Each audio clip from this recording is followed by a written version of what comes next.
Thanks for coming, everyone. I want to talk about why the world needs PhoenixTest.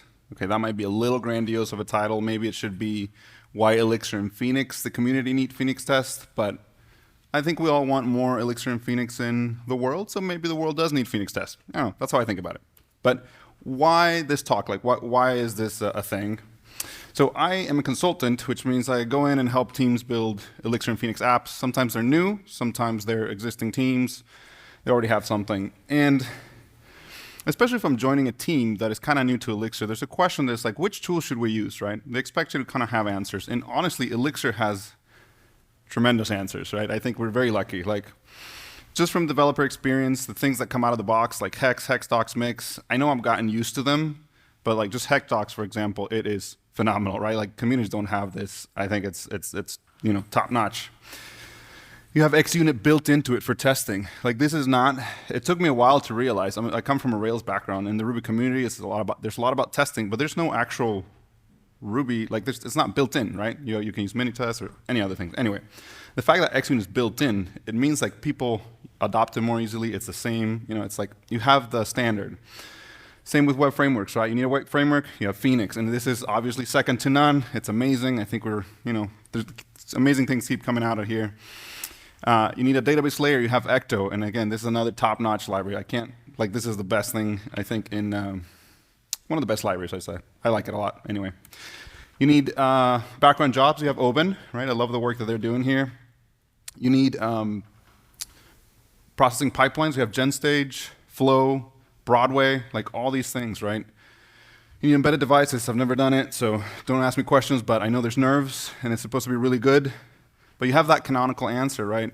And now there's machine learning. You have NX, Axon, Bumblebee, like, and 100 other things now. It's really awesome, right? So we have this amazing, amazing community. And I know that, don't quote me on this, I think I heard Joe say in a podcast, say, like, the bar for a language to be created today is so high because you need so many things to compete with these other languages that kind of have support from, like, a Google or something, right? A big company. So the fact that we have all of this is incredible. But there's a question that comes up, and it's how do we test Phoenix apps, right? What about this? And sometimes I feel like this. But OK, it's not really that bad, right? We sort of have three, I think, concepts or three things, and it depends on what you're testing. If you have a LiveView, you're trying to use LiveViewTest. If you have dead views or non-LiveViews, whatever you want to call them, you might use controller tests or view tests. Like this is what the framework provides for you. Or you might step outside and maybe use Wallaby for these things, or Hound. I don't know if anybody still uses Hound. I haven't seen it in a long time, so sorry if it's still around. I haven't seen it. And if you want to test sort of like flows, you feature test, that kind of thing, you probably use Wallaby or something like it, right? But I think there's a problem with like each of these they have good things, but they have downsides. So I want to talk about those really quick. So first, LiveViewTest. And I hope the syntax, I changed it from my dark mode to light mode so that hopefully it reads OK. But if you've never seen a LiveViewTest, it looks something like this, right? You mount a LiveView, you have the view, and you're going to target an element, in this case a form, with a CSS selector. We pass the payload here. This payload is a little bit coupled to the change set, right? But that's OK. And then you render submit, right? So this is going to do a phx submit, and it's going to re-render the result. So you actually kind of get an HTML element out of here, right? So you run this, and it's really fast, pretty good. And then, of course, you have the assertions. And sorry, you know, here we do a little, we have a little bit of a patch here. That's why we're re-rendering the view here. You can kind of ignore that if you want. But we have the assertion where we're saying somewhere in this HTML, we have this post created successfully, right? So it's OK. It does some HTML validation for us, but I think there's some pitfalls. So I want to show you something. I'm going to look at the form component that this thing is testing. And mind you, this is mostly generated, Phoenix generated code. So this is not custom. I haven't done any like magic things here. But if you remove this Phoenix submit, for example, to this form that we're targeting, and you run that test, you get a pretty nice error, right? You see it right here. The element selected by post form does not have a Phoenix submit attribute. I think this is good feedback, right? If you're testing this, it's like, oh, nice, yeah, thank you, I forgot about that. Or you can test drive it, and it's like, that's the next step, right? So that is an example of good feedback that LiveViewTest is giving you. But what if you do this? I'm going to go ahead and delete all the labels, right? I'm going to rerun that test, and it passes. OK, so now we have no labels. I'm going to go ahead and delete the submit button, and I run that test. and it passes, right? So I'm going to show you the app we're testing really quick. It's very simple, right? You have, this is the LiveView, it's posts. We just tested this. When you click on new post, you're trying to submit this form. And you can see this is broken, right? There's no labels, there's no submit button. I can't submit this. It doesn't work. And the reason why this is, like, not the reason, but it would be nice if our LiveViewTest would tell us this. It would inform us a little bit more of this, right? So, okay, it has some downsides, but it has some positives, right? Again, let's go back to that test. I'm going to run this really quick, make sure it's passing. Okay, so that's, in terms of the HTML validation of the form. It has some validation, but not a ton. What about the assertions, right? Look at this assertion right here. I'm going to go ahead and introduce a bug really quick.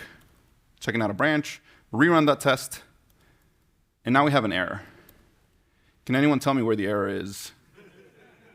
Hold on, I'm scrolling. Wait for it. Oh, wait, I don't know, we passed it somewhere. All right, yeah. The point is, it's impossible, right? I mean, I'm sure it's possible. Someone could really go through that. But the problem is you have no idea whether your test is broken, whether your implementation is broken.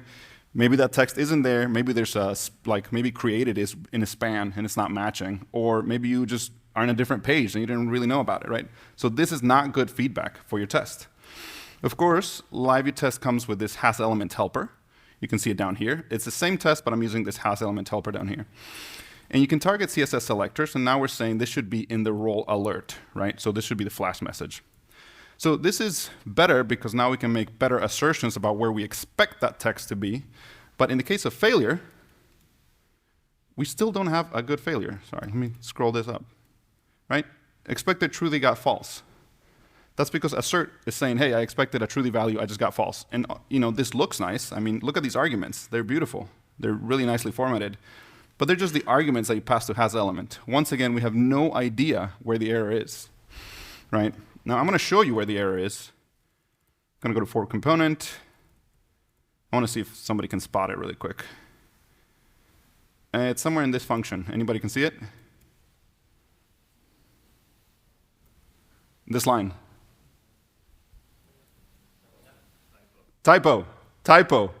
It's a typo. But we had no idea, right? We could have tore down our test, tore down our implementation. Is this our database not working? We had no clue, right? And it's right there. It successfully needs 2 else. Right? You can see it. That's a bug introduced right there. So I'm going to check out the other branch and go back to the test. And of course, if we fix that, it keeps passing. So ideally, LiveViewTest would give us better feedback in terms of HTML and errors, right? Let's take a look at something else. This is generated by Phoenix. I moved these from module attributes, so that's the only difference here. But this is a very tiny, I don't know if you can even call it a flow. I want you to see that, and at a glance, I think it's really hard to tell what it's doing, right? I like my tests to be able to tell a story so that when I come back or one of my coworkers comes, they can actually understand what's happening pretty quickly, right? This is not a story, or maybe it's kind of like a train wreck. And it's just hard to understand. It's hard to parse, right? If you are familiar with it, you're mounting the LiveView, you're actually clicking on a link, and for some reason we're asserting that there's a new post there. I'm going to remove that for a second. We're patching. You're doing some validation here for the render change, so that's kind of cool. Of course, I don't like writing my apostrophes like this. I can't tell you the last time I remembered how to do this. And I don't know. Another sign that it would be nicer if we didn't have to write that. If you don't know what I'm talking about, this should be that. Can't be blank, but instead is icon 39T. All right. Then you submit the form, you're patching, and then you write the assertion, right? So again, this actually works, and it's blazing fast, which is what I love that about LiveViewTest. And you can write this, but imagine writing an even more complex flow. This isn't even navigating between LiveViews. It's just like a link that opens the modal. That's it. And then we're doing some form stuff.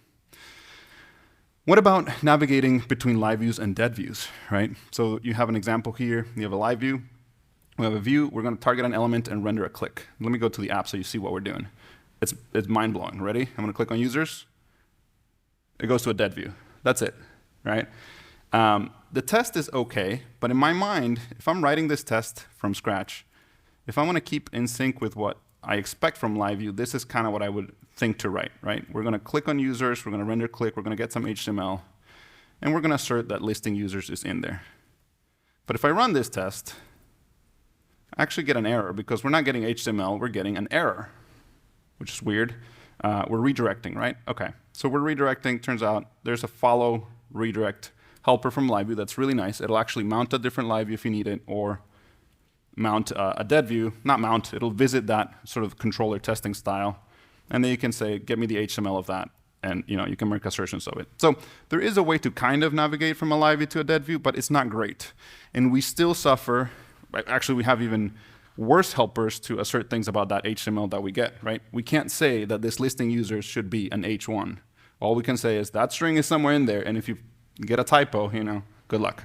So let me go back to slides. So there are a few pain points, right? Some, but not a ton of HTML validation. There's poor assertions, what I would call poor assertions, I guess.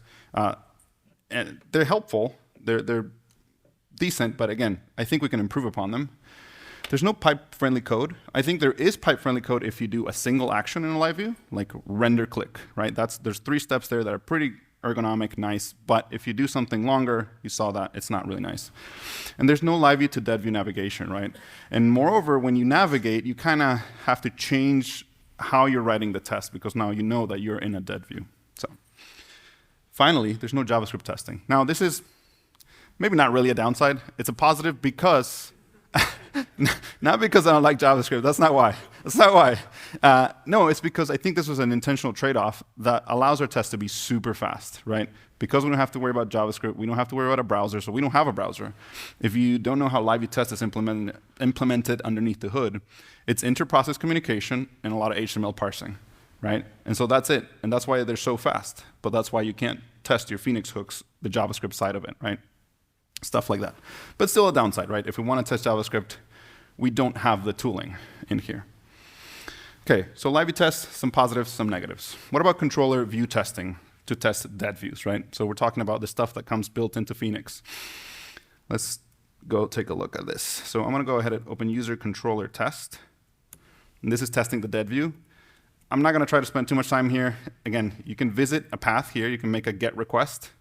HTML response. We already saw this in the previous one. This is an HTML blob. Same kind of issues, right? You can't say this listing user should be an H1. You can't say, you can't test any interactivity with it. What about testing kind of like the creation of a user, right? That's the second test down here. Well, you can make a post request, and you can kind of get the ID from the user you've created. You can make sure that you're redirecting to the correct page, and then you can visit that page and make sure that that user title or something is in there somewhere. It kind of works, but of course there's absolutely zero HTML validation, right? You're not filling out a form or anything like that, and you say, obviously it's controller testing, but that's my point, right? We don't have the tools to do this for dead views. Like, we kind of have this for live views, but not for dead views. So we're sort of stuck with that, right? It's not a great, I don't know, it's not a great tool, right? So poor assertions, again, there's no way to test interactivity. There's no HTML validation. So controller and view testing, it's good for what it is. So in this case, I'm not talking about if you want to test a controller, it's not good. It's good if you want to test a controller. But if you want to test Phoenix from like the UI perspective, from the user's perspective, this is not the right kind of tooling, I think, right? And I could have shown, I forgot to show you a view test, just in case you haven't seen them, user HTML test. They're kind of the same, right? You have assigns, you're going to render to string, and make the same assertions, right? So again, controller view testing, they have their place, but they're not great for what we're trying to do here, testing from the user's perspective. So you come into Wallaby, right? Like, this is the thing that I used to say before, a few years ago, when a client would ask me, how do we test Phoenix apps, like end to end, we want to do flow stuff. Wallaby was the answer. And I want to show you Wallaby.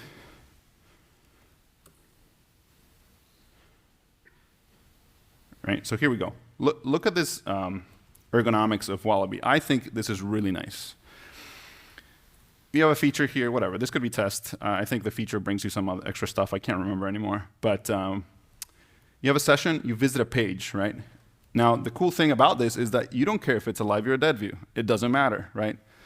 You're going to click a link, new post, and this could be taking you to a different page, or it's just a modal, but it doesn't matter, right? So this is really nice. It's abstracting all of that from our test itself. It's writing it at a higher level of abstraction, where more how our user would interact with our pages.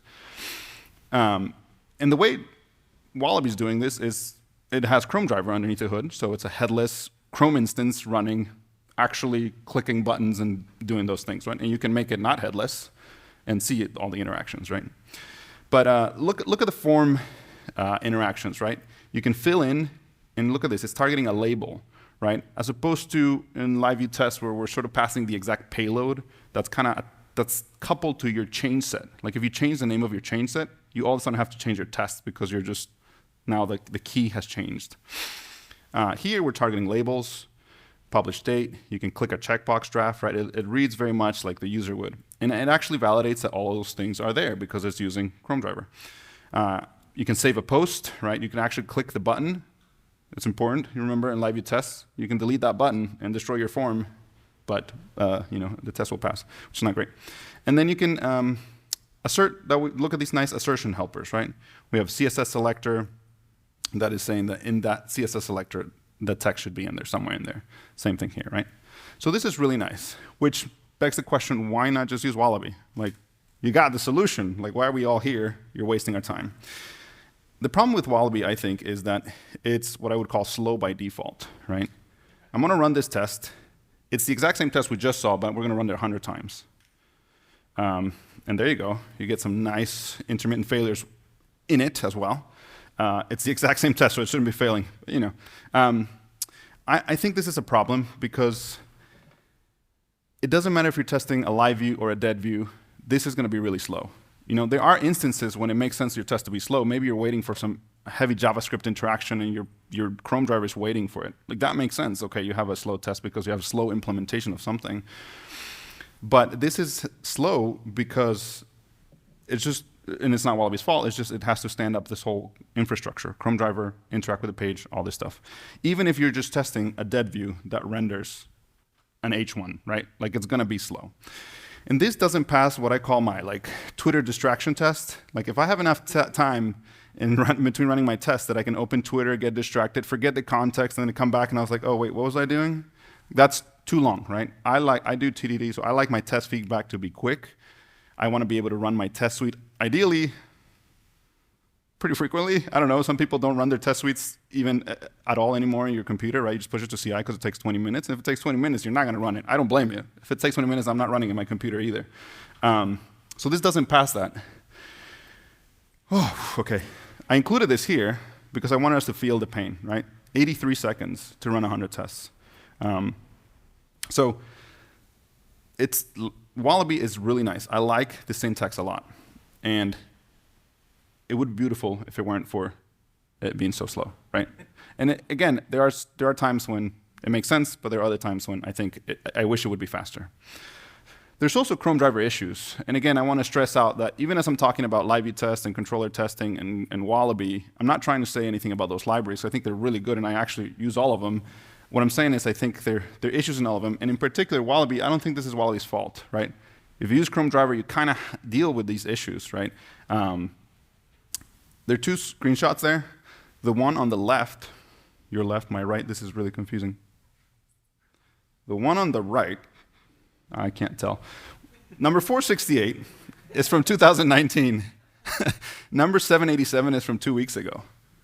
It's the same error, right?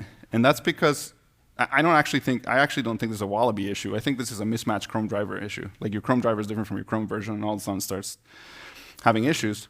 But it's so common that I have a now outdated TDD Phoenix book online somewhere where people kept bringing up issues, so I added a section on troubleshooting, and it's all Wallaby issues, right?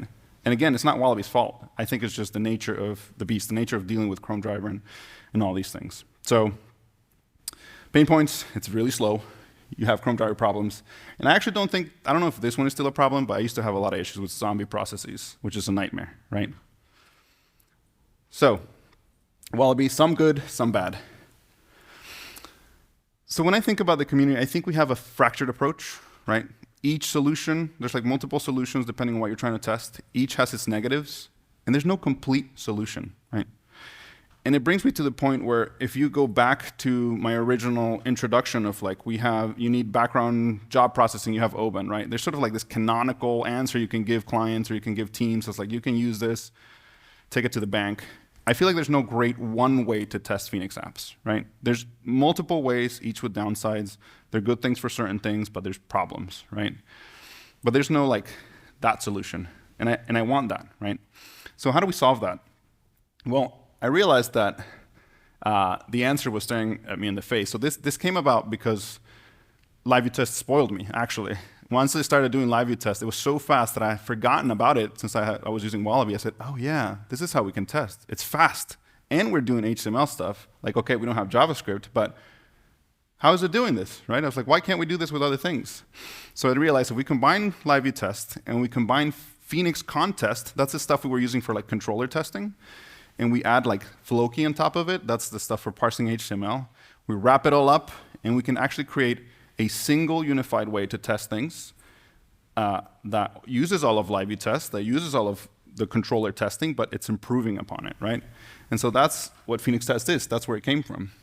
It actually, the first commit kind of came from two different projects I had. One was a LiveView project, one was one that had mostly dead views, and me creating wrappers around these things to, all of a sudden, I was creating the same thing in two different places, so I just kind of put them together.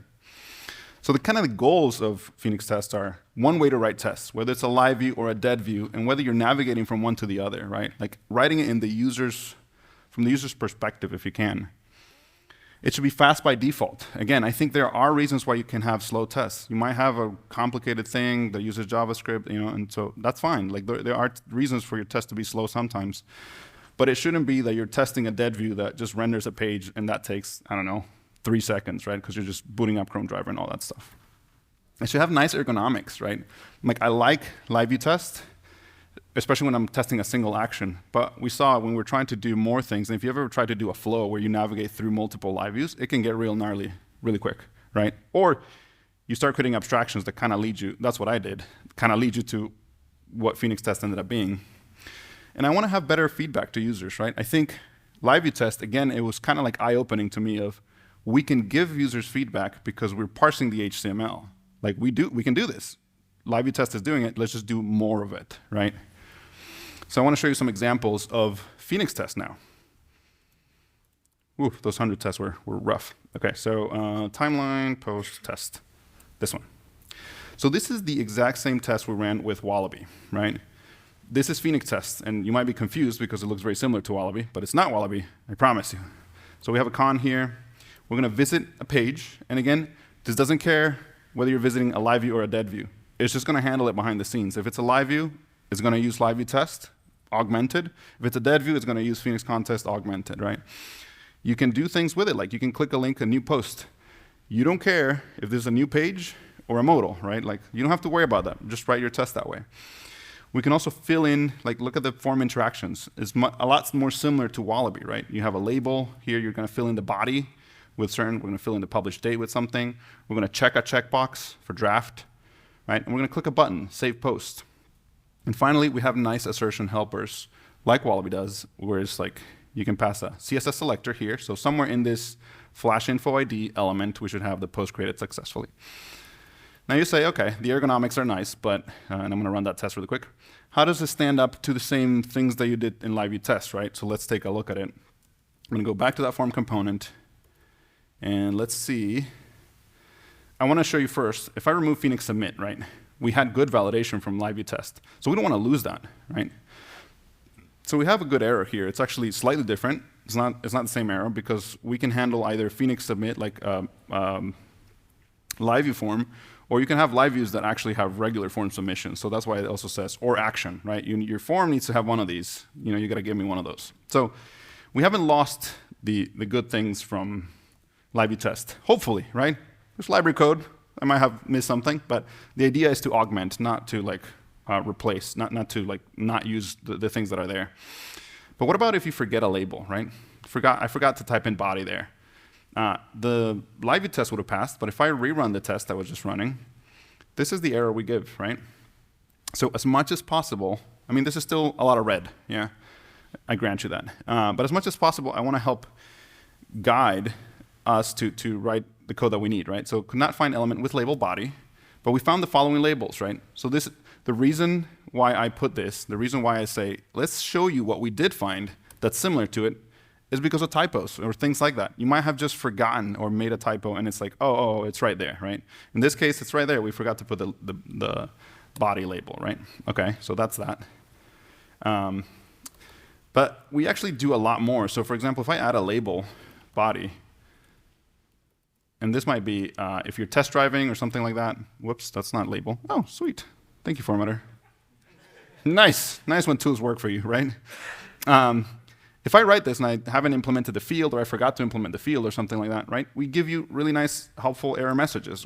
That's the idea, right? I found a label, but it doesn't have a for attribute, because labels need to point their for to the ID of the element, right? Unless the input is nested in the label, right? So we're trying to provide helpful feedback of like, this is probably what you're missing, right? I'm going to undo that. What about the button, right? Well, we actually validate that you have buttons, so I'm going to go ahead and, I deleted that, and I'm going to rerun that test. And there you go, right? We could not find an element with button that has the text save post right there, right? We did find these buttons, so again, we're kind of trying to show you, hey, we couldn't find this. This is what we found. Maybe it's one of these that you're looking for, right? So a common pattern of like, hey, we know you're trying to find a button with this text. We found buttons, but not that text, right? So that kind of thing. Okay, so far so good. What about that? What about the assertion helpers, right? Let's take a look at that bug that we saw. Check out bug. I'm going to rerun the test. Right? If you remember, it was impossible to find that bug before. Now this has a lot of text too, because we're still dealing with HTML, and this like tag has a lot of stuff in it. But let's see. Could not find any elements with selector flash info and the text post created successfully. Right? So this is the typo, if you remember. So where in here is the typo? Oh, it's right there. Right? Of course, I know that, so that's why it's that easy to find. But you can imagine at least we're guiding you, we're helping you, and you could probably spot it and say, okay, there was a typo, right? I'm looking, where was my post created? So it's much easier to understand. All right, so, oh yeah, let me check out the old branch, make sure we're all passing. Yeah, that's fine. All right. Let me go back to the test. Oh, stop it. Sweet, okay, there we go. What about navigating between LiveViews and deadviews, right? Look at this. We can visit the posts, we can click on users, and now you can assert that the H1 is listing users, just like you would if it's another LiveView. But you have now navigated to a dead view, right? And it's like completely transparent to you. You have no idea, you just write your test the same way. This is so cool that I'm going to put someone not on the spot, but yesterday I was talking to Patrick, and he mentioned that I think they had migrated a bunch of dead views to live views, but they were using PhoenixTest. Might have been the other way. No, dead views to live views. Okay, thank you. And they didn't have to rewrite their tests because all the tests were written from the user's perspective, right? Like it doesn't matter if you're a live view or dead view. It's all the same. So I love that, right? And we run that test, it passes. And here's the one, fast by default, right? How fast will it be to run 100 tests? Well, if you run LiveViewTest, you know it's fast. Right? These are the exact same 100 tests that we ran with Wallaby. The exact same thing. The other one was like 80-something seconds, right? Intermittent failures, all that stuff. This is 1.2 seconds, right? Now, lest you think that I'm just doing all this with LiveViewTest and dead views aren't really being handled, let's quickly take a look at user management. Account management? What do we call this? Yeah, there we go. This test is basically what we were aspiring to do with our controller test, where we create a user, right? It's even more than that. It's kind of like a flow. We are visiting the users page. We click a link, new user. Since these are dead views, it's actually leading you to another page, so you don't even have to worry about that. We interact with the form the exact same way, right? We target labels, and we click buttons. Because of time, I'm not gonna show you all the errors, but it's the same thing, right? We're trying to give you good errors there. Click a button, same assertion helpers right there, right? And of course, it's gonna be super fast. It's going to be faster if I run 100 of these tests because it's using context behind the scenes, right? It's just controller tests basically with HTML parsing, validation attached to it. Okay, so it's really cool, but there's no JS, right? We're using LiveViewTest, we're using controller tests, there's no JS, right? for now, as of today. Wojtek went ahead and nerd sniped me earlier this year and tweeted, have you considered Wallaby or Hound for a backend? And I was like, no, but we should have, right? Wallaby, I think, is very similar to Capybara in the Ruby world. In Capybara, you typically test with rack test, which is kind of like PhoenixTest, but if you need JavaScript, you can plug in a driver and all of a sudden you test with that. And I thought, man, why are we not doing that, right? That needs to be the next step. And in fact, about a month after that, I think, maybe a couple of months, someone opened this issue on PhoenixTest. They said, hey, have you considered this? And I was like, yep, people want it, And I said, yeah, I need to figure out how to do it. But I didn't have time to figure out how to do it because Friedrich went ahead and started opening a PR to try to do it, right? I haven't met Friedrich, and I hope I'm saying your name correctly if you watch this online. But this is not merged in yet because there's a few things I need to iron out. I want to iron out the API and make sure it kind of feels the same ergonomics as testing with the rest of the stuff, right? But that's where we're going, right? I want to make sure we have JS support for, like Wojtek mentioned, those pesky things, the pesky JavaScript things. But surprisingly, there's efforts going into making it with Wallaby, and that's what Friedrich was doing. But I've been exploring Playwright and integrating with Playwright. And the cool thing about Playwright, I didn't know anything about Playwright before this, but I'm exploring it because it seems to be faster, more stable. It's not using Chrome driver, it uses Chromium, or you can actually target Firefox or other things. Like, it seems to be really good when you want to test JavaScript. So I've also gone to like maybe creating our own thing for Chrome driver protocol. I don't know. There's exploration there. Just keep in mind. So this is something I want to have. I want us to be able to tag the test JS, or maybe say tag driver Playwright, and that test runs JS. Wouldn't that be nice, right? Like fast by default, but if you need it, it's there. I want to have more support for roles, labels, like ARIA attributes, stuff like that.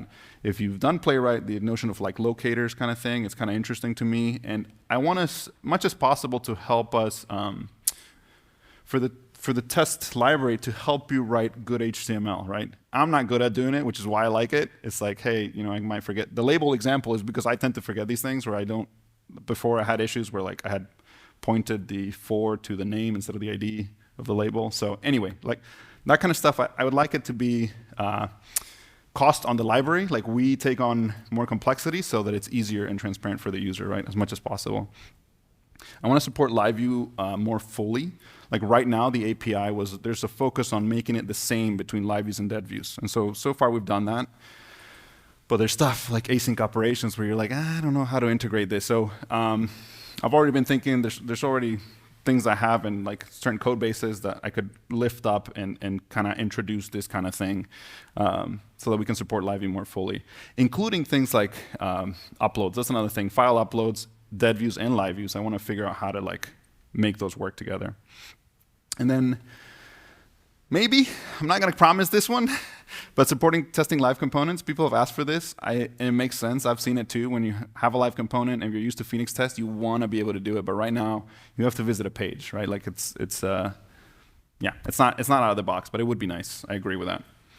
So while I'm here, I wanted to give a quick thank you to contributors. These are people who have actually opened PRs, but there's way more. I don't know if you can see the bottom one, and more, because there's a lot of people who have opened issues, but I couldn't go through everybody. I just went through the contributors kind of thing. It's just awesome to get community feedback and support, and even if it's just like documentation issues and stuff like that, I really appreciate it. So as a last quick note, it's unrelated. I publish little short video tips on Elixir streams at elixirstreams.com. Those are free. They're not like, but it's, I think, a cool resource for the community, or in my Twitter, I guess. Like I said, I do consulting. So my name is Germán Velasco, and you can find me at germanvelasco.com if you want to work with me. Otherwise, follow me on Twitter at germsville. Thank you.